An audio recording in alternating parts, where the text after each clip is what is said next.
नमस्कार, मैं केशव राय, विश्व हिंदी अकादमी का अध्यक्ष।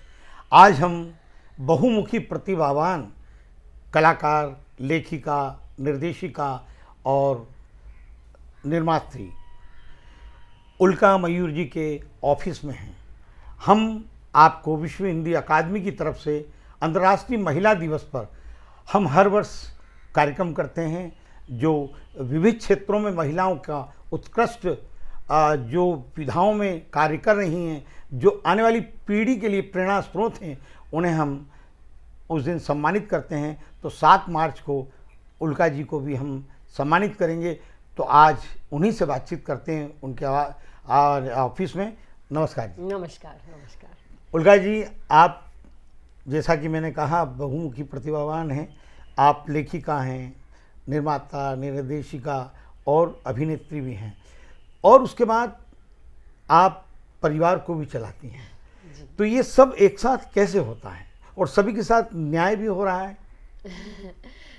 ये शायद औरतों में पता नहीं जन्मजात खूबी होती है कि वो मल्टीटास्किंग कर सकती है। ये मैं खुद अपने घर में मेरे पापा के साथ, मेरे हस्बैंड या और भी कितने मर्द देखती हूँ। उनकी भी बहुत कुछ खूब क्वालिटीज़ होती है, लेकिन मैंने ये खास करके मेरे अंदर और मेरे आसपास भी जितनी औरतें हैं सब में देखा है कि हम मल्टीटास्क करते हैं। कई बार मेरे हस्बैंड मेरी मजाक भी करते हैं कि जैसे कंप्यूटर में बहुत से विंडोज़ ओपन होते हैं, वैसे तुम्हारे दिमाग में बहुत से विंडोज़ खुले रहते हैं। पर मुझे लगता है अगर आप देवी माँ के भी फोटो देखेंगे तो यहाँ यहाँ यहाँ यहाँ सारी जगह कहीं से शंख निकल रहा है, कहीं से धनुष निकल रहा है, तलवार निकल रही है। तो वो शायद इंटरनलाइज ही है हम में। और हाँ, थोड़ी बहुत एक्स्ट्रा कोशिश करनी पड़ती है, थोड़ी मेहनत हो जाती है, पर इसी का तो मज़ा है।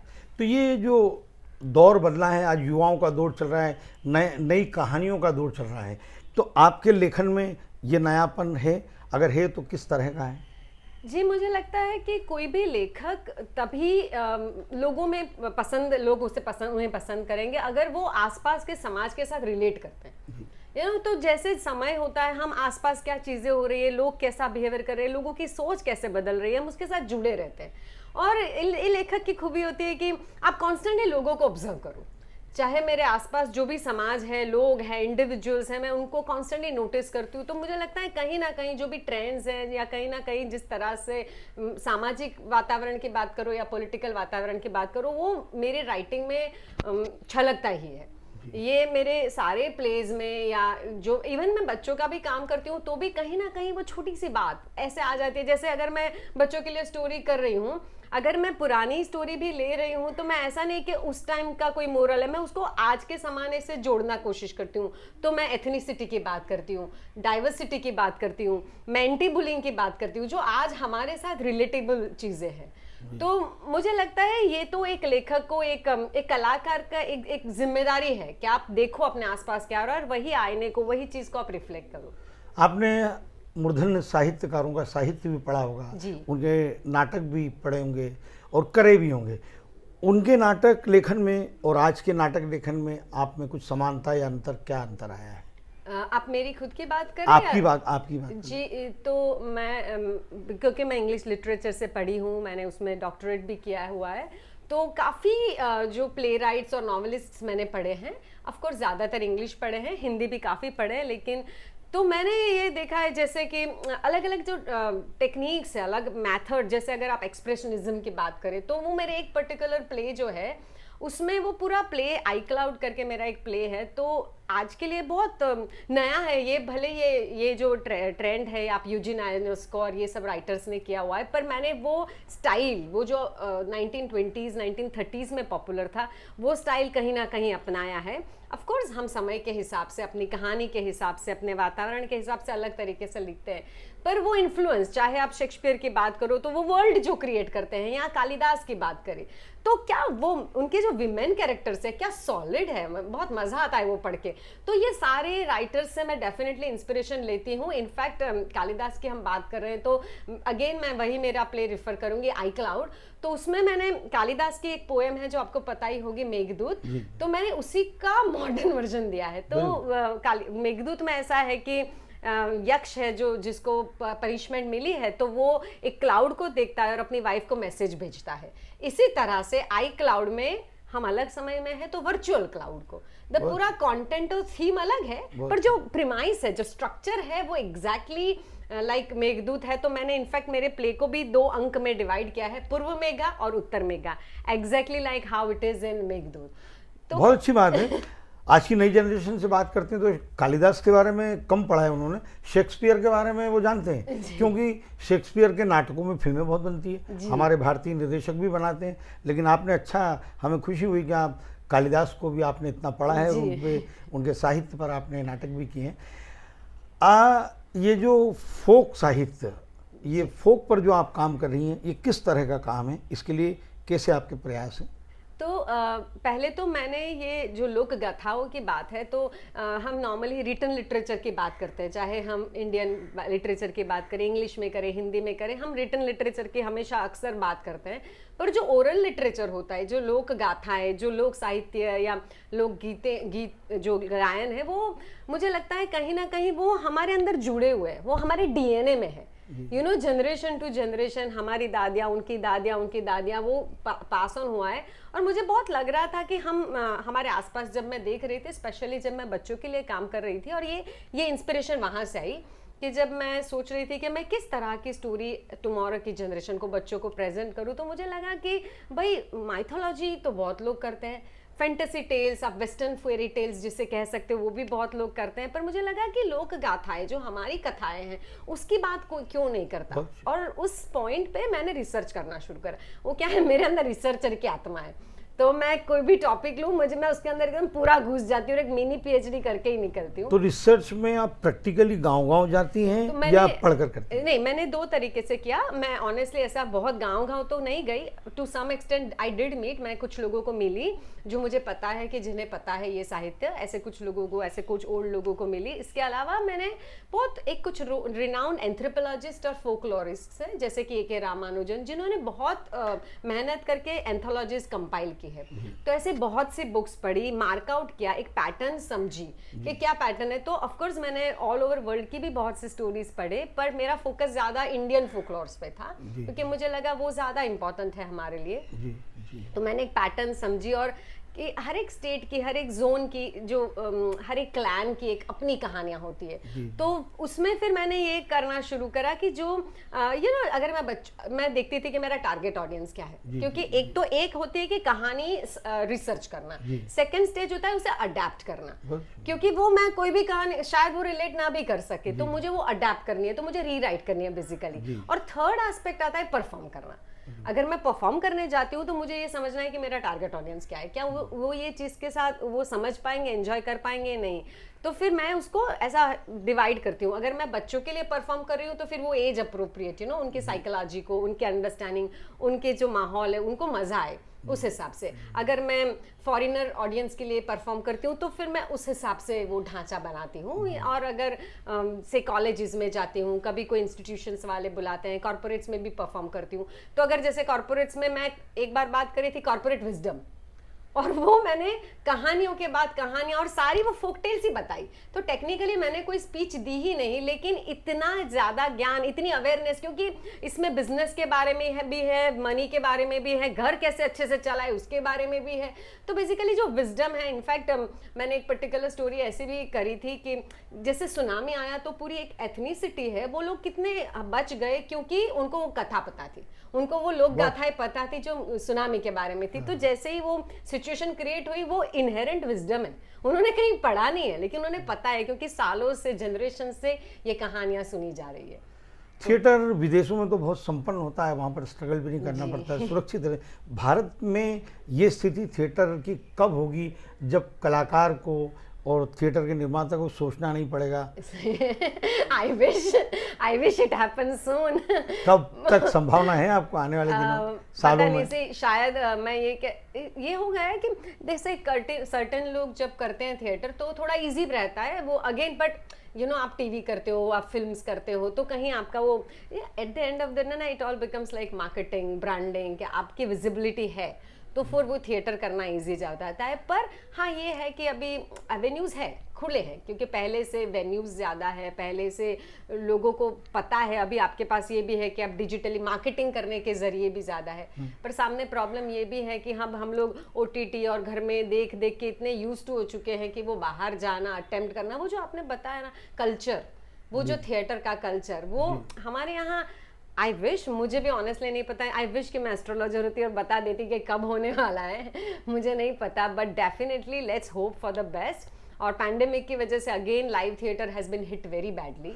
OTT प्लेटफॉर्म पर जिस तरह की भाषा, जिस तरह का कल्चर, जो कहानियाँ आ रही हैं, आप उसमें सूट होती हैं? आपका लेखन शायद कहीं कहीं सूट होता है। यस, एज अ राइटर क्या होता है, यही होता है कि आपके अंदर बहुत लोग रहते हैं। अरे क्या तो वही आप कभी डार्क वर्ल्ड को एक्सप्लोर करते हो, कभी वो बच्चे की बातों को एक्सप्लोर, कभी कोई सेंसिटिव मदर डॉटर के रिलेशनशिप को एक्सप्लोर करते हो, और कहीं ना कहीं आप अपने सबकॉन्शियस के जहन में जाते रहते हो। और I surprise my self, you know, वो कहते हैं ना कि आप जब स्टार्ट करते हो तो आप लिख रहे हो, थोड़ी देर के बाद, कुछ दिनों के बाद आप उसमें ऐसे घुस जाते हो ना कि आपके कैरेक्टर्स आपको बोलते हैं अब तो मुझे उधर लेके जा, अब तो मेरे साथ ये करना पड़ेगा। फिर वो जब होता है ना तब मुझे पता है अच्छा अब हो रहा है, अब ये पीस रेडी हो रहा है। तो दैट्स इट, लाइक मुझे लगता है हाँ ये होता है कि certain thing can be of my taste as a viewer और my may not be of my taste. जैसे सर्टन तरह का एंटरटेनमेंट है तो मैं पर्सनली नहीं पसंद करती, मुझे लगता है मैं ये नहीं वॉच करूँगी। But as writers I don't know कि मैं ऐसी या वैसी, पर मैं काफ़ी तरह की अलग अलग जॉनर और थीम की स्टोरीज कह सकती हूँ। अच्छा, आप हर विधा में सफल हैं, आपका काम भी सराहा जाता है, तो क्या साथ ही साथ आपको लगता है कि साथ ही साथ आज का युवा जो लेखक है वो साथ ही साथ अपनी मार्केटिंग भी करता है, प्रमोशन भी करता है लेखन के साथ? अगर ये कहा जाए कि 60% आपका टैलेंट, 40% मार्केटिंग या 50 बहुत जरूरी है, अगर आप 100% लेखन में या वही टैलेंट में जाएंगे, वो मार्केटिंग में जीरो तो नहीं चल पाए। आप किस तरह से देखती हैं इसको? नहीं, ऑनेस्टली मैं खुद इतनी अच्छी नहीं हूँ मार्केटिंग में, I will be very honest, but ये बहुत ज़रूरी है, ये मैं जानती हूँ, मानती हूँ। और मुझे लगता है अपने आप को, अगर आपको ये आपका खुद के लिए एक ड्यूटी है कि आप अपने आप को मार्केट करो। मैं नहीं कर पाई। कई बार क्या होता है, हम लोग, जैसे मैं खुद की बात करूँ तो मुझे लगता है मैं थोड़ा ज़्यादा ही डिग्निटी में, यू नो, वो गर्व, हम ऐसे ही बिहेवियर करें, सर्टन तरह की चीज़ें हम नहीं कर सकते। बट हैविंग सेड दैट, मुझे पता है कि ये आज के ज़माने में, क्योंकि अगर किसी को आपके बारे में पता होगा तो वो आपका काम देखेगा। मैं ऐसा एक्सपेक्ट करूँगी कि किसी को सपने में मैं आ जाऊँगी, वो तो होने वाला नहीं है। तो किसी को आपके बारे में पता हो, उसके लिए ज़रूरी है कि आपको बताना पड़ेगा। हाँ, वो जैसे वो पहले भी राजा महाराजा ऊपर आके शाउट करते थे, राजा थे तो भी बाहर बोलता था ना, भाई सुनो सुनो सुनो, ये है, बताना पड़ता था। तो इसलिए बड़े बड़े ऐसे फंक्शन करते थे, ये वो, तो आपको बताना तो पड़ता है। जब लोग जानेंगे आपके बारे में तो शायद आज नहीं, कल नहीं, परसों नहीं, आपका काम देखेंगे। और अगर of course as an artist आपकी फर्स्ट रिस्पॉन्सिबिलिटी यही थी, अपना काम अच्छे से करते रहो, तो शायद एक दिन सारे स्टार जुड़ जाएंगे। फिर ये आपका स्त्री विमर्श ही कहेंगे, उस पर एक कोई प्ले है काफी पसंद किया जा रहा है, क्या है वो? Cast off all shame, translate करे तो सारी शर्म छोड़ दो जी। तो ये जो प्ले है ये सबने बहुत सराहा है, मैंने बहुत, मतलब इनफैक्ट मैंने एक ऐसे गैदरिंग में भी उसको परफॉर्म किया है जहाँ सिर्फ मैन थे, और वो भी आर्मी मैन, और ऐसी जगह पे भी किया है जहाँ सिर्फ औरतें बैठी थी, मतलब चाहे यंग बच्चे बैठे हों, बड़े बैठे हो, ये अब 16 अबव का प्ले, पर ये सबने बहुत पसंद किया है। और मुझे लगता है कहीं उसके लिए जो बेसिक चीज़ें हैं दो मायने करती है। एक तो ये जो पर्टिकुलर प्ले है कास्ट ऑफ ऑल शेम, इसमें मैंने भक्ति कविता और आज की कहानियां मिक्स करी। क्या बात, बहुत अच्छी बात, वाह। तो प्ले का सेटअप ऐसा है, मैं 1 मिनट लेके बताइए, अब जानना चाहिए कि प्ले का सेटअप ऐसा है कि शुरू में ही एक जनाबाई करके मराठी भक्ति पोएट है, 14th सेंचुरी से, वो आ जाती है स्टेज पे और बोलती है, वो रेडियो शो पे आई है, वो बोलती है आज आरजे बीमार है तो आरजे नहीं है पर शो तो चलना चाहिए, शो मस्ट गो ऑन, तो मैं आरजे बन के यहाँ काम करूँगी, मैं आई एम टेकिंग ओवर। और फिर वो बोलती है कि ये शो ऐसा है कि जहाँ पे औरतें अलग अलग पार्ट ऑफ इंडिया से फ़ोन करती है अपनी प्रॉब्लम बताने के लिए। तो वो जनाबाई बोलती है कि ठीक है आप करो फ़ोन, पर एक छोटी सी कंडीशन ये है कि आप जो भी कहेंगे लेकिन मेरे जवाब सिर्फ भक्ति पोएट्री के बारे में होंगे, क्योंकि मुझे तो वही आता है। अब कितना रेलेवेंट है, you figure out on your own, ऐसा वो कहती है। Of course as a writer मैंने ऐसे लिखा है कि जो मेरा क्वेश्चन है, वो जो स्टोरी है, जो वो वुमन की, और जो भक्ति पोएट का जो जनाबाई जो आंसर देती है, विच इज अगेन ऑल्सो भक्ति पोएट्री। तो जनाबाई अलग अलग भक्ति कवि जो कवि है, स्पेशली ओनली वीमेन भक्ति पोएट्स, उनकी कविताओं को कोट करती है। और वो एकदम परफेक्ट है। मतलब आज के सवाल है, जवाब आपको 12, 13, 14 सेंचुरी से मिल रहे हैं। ये प्ले का फॉर्मेट है। तो सब और बहुत मजा आता है, बिकॉज यू डोंट एक्सपेक्ट अगर, क्योंकि जैसे प्ले का टाइटल है कि सारी शर्म छोड़ दो, तो ये प्ले के लिए ना मैंने 2 तरह का रिसर्च करा। एक रिसर्च मेरा था भक्ति कविता के बारे में, जिसमें मैंने बहुत पढ़ा, और एज आई सेड मैंने सारी विमेन भक्ति पोएट्स लिए हैं, कुछ जानी पहचानी है, कुछ नहीं जानी पहचानी है। और दूसरा मेरा रिसर्च था जिसमें मैंने बहुत सी औरतों से बातें करी और काफ़ी ब्लॉग्स भी पढ़े। और मेरा मेन था कि आपको किस लिए शर्म फील कराई जाती है, चाहे वो अंदर से आती हो, चाहे बाहर से आती हो, आपकी मॉम से आती हो, आपके समाज से आती हो, आपके वर्किंग एटमॉस्फेयर से आती हो, ऐसी क्या बात है। तो उससे जो कुछ कुछ थीम्स निकले, कुछ कुछ छोटी छोटी बातें, चाहे वो बॉडी शेमिंग की बातें से लेके, which is I am telling very मोटा मोटा राइट ना, पर बॉडी शेमिंग या पीरियड शेमिंग से लेके स्लट शेमिंग, या if you speak your mind तो बोलेंगे यार मत बोलो, यू नो, ट्रोल कर दिया जाएगा। तो ऐसी छोटी छोटी, अरे तुम you are this and that, and ऐसा कुछ भी आपके मुंह पे बोला जाएगा। तो ये जो छोटी छोटी बातों पे आपको शर्म फील कराई जाती है, एज आई सेड, वो कई बार अंदर से भी आती है। ऐसा जरूरी नहीं कि बाहर के लोग ही बोले, आप भी खुद को करा सकते हो। तो ऐसे मैंने अलग अलग टॉपिक्स, तो हर एक विमेन, तो मैंने ना बहुत एंटरटेनिंग और फनी लिखा है। वो जो भी वुमन बात करती है तो आपको लगेगा वो जोक के बाद जोक क्रैक कर रही है। एक आध कोई सीन उसका छोटा okay, dialogue okay, maybe I will do, क्योंकि कवियों को तो हमने पढ़ा है, भक्ति काल के जितने भी कवि हैं, महिलाओं को नहीं पढ़ा है। नहीं, मैं ये, आप मुझे शो के लिए बुलाइए, मैं शो करके बता देती हूँ पूरे का पूरा। करवाएंगे आपका शो, आपका करवाएंगे। जी। कोई तो एक अभी क्योंकि एकदम on top of my mind, मैंने बिकॉज ऑफ पैंडेमिक मैंने बहुत टाइम से नहीं करा है, but let me remember and just do it. So I think I will do from a very beginning of the play, जहाँ पे बॉडी शेमिंग का पॉइंट है और वो लड़की के पॉइंट ऑफ व्यू से करी हूँ। So this is not Janabai speaking, this is that character speaking. तो उसका है that, hello, my name is Uma, but you know people here call me Kali कलूटी।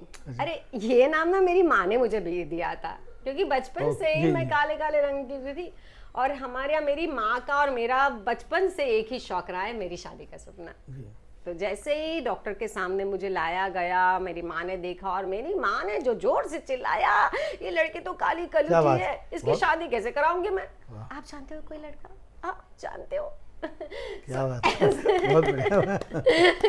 It was too sudden and I was not able. आपका digital project भी कोई आ रहा है, उसके बारे में कुछ बताइए। जी। तो हम लोग एक्चुअली ये थॉट हमारे पास, मैं जरा स्टार्टिंग थोड़ा बैक से जा रही हूँ कि मैं 1.5 साल पहले, इनफैक्ट ये मुझे कॉल आया सूरत से, एक ऑर्फनेज से कॉल आया था।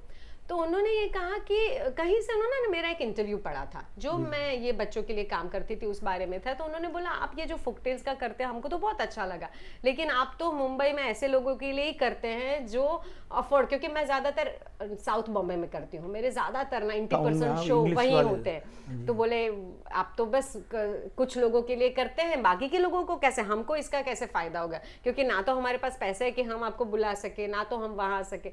तो at that point it hit में, यार ये राइट नहीं है। अगर हम बोलते हैं कि हम तो कलाकार हैं, हम तो सबको अपनी बात पहुंचाना चाहते हैं, और हम लोग, I understand that because of certain situations we are only going to the limited class. तो at that point I realize कि नहीं, मुझे ना मेरे इस फॉर्म को, इस फोकलोर्स को सबको पहुंचाना है। तो उस पॉइंट पे मैंने लास्ट दिसंबर 2019 के दिसंबर में, तब तो ऑफकोर्स मुझे पेंडेमिक के बारे में कुछ पता नहीं था, बट 2019 के दिसंबर में मैंने ये प्लान कर दिया कि मैं एक सीरीज करूँगी जिसमें इंडिया के जितने स्टेट से उसके एक एक स्टोरी मैं प्रेजेंट करूँगी, और मैं लाइव एक्शन और एनिमेशन का एक मिक्स मीडिया कुछ करती हूँ। तो ये मैंने प्रोजेक्ट प्लान किया और फिर मैंने स्टार्ट करा। कोइंसिडेंटली पैंडेमिक का टाइम था तो काफ़ी लोग डिजिटल वर्क कर रहे थे, पर ये मैंने पहले से प्लान था, तो हमारा प्रोडक्शन वैल्यू और बहुत अच्छा था। पर इसी दौरान हमारी टीम भी बन गई काम करते करते, क्योंकि वी स्टार्टेड इन 2020 के जैन में। फिर और जैसे मैं करते गए, वो बोलते हैं ना नशा जैसा आया कि नहीं यार ये तो मज़ा आ रहा है और ज़्यादा हमको और पहुंचना है और लोगों तक। तो एक और काम भी हमने किया कि जो cast off fall shame play की हम बात करें, उसके लिए एक हमने सॉन्ग है, जनाबाई का एक सॉन्ग पोएम है, जिसको हमने ओरिजिनल स्कोर बनाया है। उसका प्रिया सरैया आप जानते होंगे, सचिन जिगर में से जो जिगर की वाइफ है, उसने कंपोज किया है, उसने गाया भी है वो गाना। तो हमने उसका म्यूज़िक वीडियो बनाया जिसमें हमने बहुत सी वीमेन को लिया, और फिर हमने ज़्यादा अभी डिजिटल प्रोडक्शन पे करने लगे। तो अब ये साल हमने एक बहुत इंटरेस्टिंग प्रोजेक्ट हाथ में लिया है, and that is called 21 shades of humanity. क्या बात, बहुत अच्छी। तो ये जैसे इसका नाम कह रहा है, हम लोग 21 अलग अलग लोगों को जो अलग अलग फील्ड से रिलेट करते हैं, लोगों को मिल रहे हैं और उनसे उनकी कहानी, उनके लाइफ में कोई एक ऐसी बात जहाँ पे ह्यूमैनिटी का कोई शेड उन्होंने देखा हो, चाहे कंपैशन हुआ, एम्पैथी हुआ, फ्रेंडशिप, लव, तो ये अलग अलग शेड को हम टच कर रहे हैं और वो एक एक छोटी छोटी स्टोरी हम कर रहे हैं। तो ये पूरा हमने कोलेट करके, सो हमने ऑलरेडी स्टार्ट कर दिया है। So we have some 10 people lined up already with the stories. तो हमने ये स्टार्ट किया। हमारी शुभकामनाएं, बहुत हिट रहे वो। अच्छा, आपने पीएचडी की लिटरेचर में, तो आपकी कोई पुस्तक भी आई है, आने वाली है? बिल्कुल नहीं है, अभी मैं पुस्तक लिख रही हूँ, पर मैंने मेरा पीएचडी का वर्क को स्पिन ऑफ नहीं करा है। और मेरी गाइड इस बात से मेरे से बहुत खफा रही है कि तुमने क्यों नहीं अपने पीएचडी थीसिस इतनी, क्योंकि मैंने ना मेरी पीएचडी थीसिस इतनी लंबी और इतनी गहरी लिखी है, तो वो एज अ बुक करना थोड़ा डिफिकल्ट था। तो उन्होंने मुझे, हमने ये सोचा उस टाइम, लंबी मतलब एडिट नहीं हो सकती है, बहुत लंबी लिखी है मैंने, and it is too dense because मैंने बहुत से तो थ्योरीज। एडिट हो सकता है कि नहीं उसमें? जी शायद करना चाहे तो कर सकते हैं, क्योंकि एक इंदौर लिटरेचर फेस्टिवल में एक बहुत लंबी कहानी सुना रही थी जी। तो मैंने ममता कालिया जी से कहा कि ममता जी, ये 15 मिनट में कहानी हो सकती थी, इन्होंने आधा घंटा लिया। तो आयोजक का भी, दर्शकों का भी, सबका टाइम इन्होंने, तो उन्होंने कहा केशव राय जी, लेखक को अपने शब्दों से इतना प्यार होता है कि उसको काट नहीं पाता है। आई विश कि आप ये इंटरव्यू के बाद हमारे बारे में नहीं, मैं बता रहा हूँ। तो जो भी है। अच्छा, आप लिटरेचर फेस्टिवल में भी काफ़ी अटेंड करती हैं, आप स्पीकर के तौर पर जाती हैं। किस तरह से आपको युवा लेते हैं और किस तरह की आप बात रखती हैं वहाँ पर? मुझे फॉर्चुनेटली सो फार मुझे मेरे साथ यंग जनरेशन बहुत कनेक्ट करते हैं, जबकि मैं अपने बारे में कई बार ऐसा सोचती हूँ कि पता नहीं, हम तो ओल्ड हो गए, ऐसा नहीं। विचार आपके यंग हैं और अध्ययन आपका जी। तो किस तरह से आप बातें रखती हैं वहाँ पर, कैसा रिस्पॉन्स मिलता है? जी ज़्यादातर 90% मेरा ये वाला जो मैंने प्ले बताया, कास्ट ऑफ फॉल्स शेम, वो as a when I have gone, I have perform that many times, वो ज़्यादा मैंने परफॉर्म किया है काफ़ी लिट फेस्ट में। उसके अलावा एक या दो जगह पे जहाँ पे मैं कुछ जगह पे ऐसे पैनल डिस्कशन में या स्पीच दे रहे हैं, तो वहाँ पे मेरा ज़्यादातर फोकलोर्स का था ये वगैरह। पर वो जो पूरा, as I said, I also don't know, I just let my guards go and be there. मुझे लगता है जो आज की जनरेशन बहुत पसंद करती है वो बी ट्रू टू योरसेल्फ। मुझे लगता है कहीं चाहे ये मैंने बहुत देखा है जो पहले हमारे, जो आज से मैं 20-25 साल पहले की बात करूँ, तो जो जनरेशन थी उनको ऐसा था, भाई जो घर में जो तुम हो बाहर ऐसा दिखाओ, ऐसा बिहेवियर करो, ऐसे रहो, वैसे रहो, because this are the decorum, this is how people will like you. पर आज की जनरेशन को मुझे लगता है कहीं they like to connect with you, अगर आप you are who you are. तो मुझे लगता है शायद इसीलिए जो भी मैं जो भी सोचती हूँ या जो मैंने लिखा है या जो भी टॉपिक है उसके आसपास हम बोलते हैं, तो कहीं ना कहीं इसीलिए मुझे लगता है शायद लोगों को पसंद आया है, because late is what lot of जो मुझे यंग जनरेशन, जैसे मैंने बीच में मेरा जेवियर्स कॉलेज में एक स्पीच था 1-8 साल पहले, तो काफ़ी फॉरेनर्स थे और अपने स्टूडेंट्स थे, और मुझे लगा बाप रे पता नहीं ये लोगों को समझ भी आया कि नहीं, मैं ऐसी ऐसी बातें करी, and I am walking out, and फिर 2-4 स्टूडेंट्स ऐसे दौड़ के आए कि मैम हमको तो बहुत अपीलिंग लगा, और कहाँ कहाँ से वो लोग पॉइंट बता रहे थे, आपने वो पहले बताया था, फिर वो बताया, and then I realize that, as I said, I am repeating myself, पर कई बार आप, हाँ of course at the same time you have to research, आपको पता होना चाहिए आप क्या बोल रहे हो, भले आप you come across very casual, but you should know what you are speaking, ऐसा नहीं कि आप ऐसे ही फेंक रहे हो, सो आपका, मुझे लगता है कि एज अ राइटर एक आर्टिस्ट की जिम्मेदारी रहती है कि बहुत पढ़े, और फिर आप इतना जानते हो, फिर आप तो लोगों को एक ही पॉइंट दे सकते हो, या पूरा स्पीच दोगे तो जैसे आपने बोला है लोग पक जाएंगे, बोर हो जाएंगे, बोले घर पे जाओ यार, हमको नहीं सुनना है, हम यहाँ पीएचडी करने नहीं बैठे, हम फंक्शन अटेंड करने आए हैं, पर आपको इतना पता होना चाहिए, तब आप इतना बताए तो आप क्या बोलते हैं, उसका अर्थ, उसका पूरा से जूस आउट करके बेस्ट चीज बता रहे हो, then it's worth my time, because आज के जमाने में कोई अगर चल के आपके लिए, मुझे लग रहा है इवन घर पे कोई मेरे लिए 10 मिनट भी निकालेगा, अगर आप मेरे पास आए बैठे, तो आपका टाइम इतना वैल्यूएबल, आप कहीं से आए हैं बैठे हैं, तो for more than the money I value everybody's time a lot, so what I give has to be worth their time and energy. मुझे तो डॉक्टर में भी क्या है, कई, मैं बोलना नहीं चाहूँगा, कई ऐसे हमारे परिचित हैं राजनीति में, इसमें वो डॉक्टर लगा देते हैं, करते कुछ नहीं है, लेकिन लिटरेचर में पीएचडी करना एक बहुत अध्ययन वाला काम, जी। तो ये कितना कठिन होता है, थोड़ा सा ये बताइए। क्योंकि कईयों को, हमारे दोस्तों को हमने देखा है डॉक्टर लगा करते ही नहीं है, कुछ धंधे हैं किसी के, अब मैं बता नहीं सकता है, रेस्टोरेंट वाला डॉक्टर लगा देता है, बोले पीएचडी की। बहुत सही है। तो इनफैक्ट आपको आश्चर्य होगा, मैं एक ऐसी हूँ जो डॉक्टर लगाती नहीं, मुझे शर्म आता है। नहीं, लिटरेचर में पीएचडी किया ना वो, तो ये कितना कठिन होता है, बाकी यही कठिन। मैं इनफैक्ट ऐसे एक odd one out must be कि मैं हमेशा ना डॉक्टर, ये अभी lately because everybody around me gets annoyed that you have to market, like आपने बताया मार्केट करो, प्रमोट करो, इट्स इम्पोर्टेंट। तो मैं अब ऐसे शर्मा के एकदम शिपिशली डालती हूँ। मुझे खुद को पर्सनल ऐसा लगता है कि if you are a medical doctor then you say, otherwise there is no point, like because abroad Europe और वो लोग नहीं लगाते। नहीं, हमें तो प्रभावित किया लिटरेचर में पीएचडी, हमें अच्छा लगा वो, इसलिए हमने कहा आपसे बातचीत करना चाहिए। Thank you so much. जी। तो लिटरेचर में मुझे ऐसा लगता है कि कोई भी रिसर्च, अगर अच्छा रिसर्च की बात करें, लेकिन करने के लिए आप कुछ भी रिसर्च कर दो, तो वो ऐसा आता है कि आप एक बड़े से पैलेस में घुस गए, फिर आपने एक दरवाजा खोला तो सामने 4 दरवाजे खुले, क्या बात, फिर एक और खोला तो 10 वाह विंडो खुले। वाह वाह। तो ये जितना आप अंदर डुबकी लगाएंगे ना, बहुत अच्छा। और गहरा और मजेदार होता जाता है। क्या बात। और लिटरेचर में ये होता है that it's an alive thing, ये जिंदा है। वाह। ऐसा नहीं कि आप भाई हिस्ट्री पढ़ रहे हो, मैं ऐसा नहीं, that respect to that also, कि कई चीजें कैसी होती है कि एक कहीं बंधा हुआ है। Literature, as I am speaking, somebody is writing a book out there, somebody is creating, and अब तो कैसा हो चुका है कि everything is come under the radar of literature. तो इसीलिए अगर आप कोई स्टोरीज, जो जैसे हम बात कर रहे थे, oral literature also has come under that, कि ऐसा नहीं कि आप सोफिस्टिकेटेड रिटन लिटरेचर, डिजिटल उस पर भी बुक्स आ रही हैं, ब्लॉग्स आ रहे हैं, मैं उस पर भी कर सकती हूँ, मैं कार्टून्स में भी टेक्स्ट ढूंढ के उस पर भी रिसर्च कर सकती हूँ। So it is a very very wide field. और मैं तो honestly it was very exhausting, बहुत, स्पेशली कई बार जैसे कुछ क्रिटिक्स को आप पढ़ते हो तो बहुत डेंस लिखते हैं, तो कई बार आपको भाषा समझ है, पता है, तो भी समझ नहीं आता है। It's that. So it's reading, rereading, reinterpreting, understanding, writing, cross-checking, editing. So it's a lot of work, but it's fun. मुझे लगता है उससे, मुझे पर्सनली लगता है that it benefited, दो मैं अभी वो PhD का टेक्निकली को यूज़ नहीं कर रही, पर मुझे लगता है वो तपश्चर्या थी जो मैंने की। जैसे वो बच्चे को हम पेट में रखने की 9 महीना तपश्चर्या करते हैं, ये वैसा है, जिसका आनंद बाद में आता है, वो सात्विक सुख।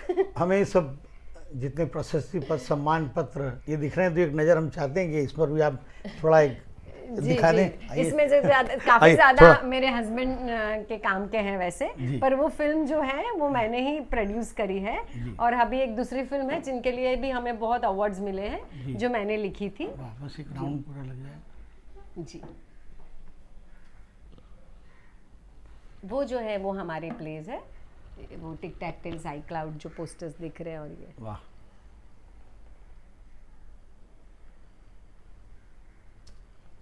क्या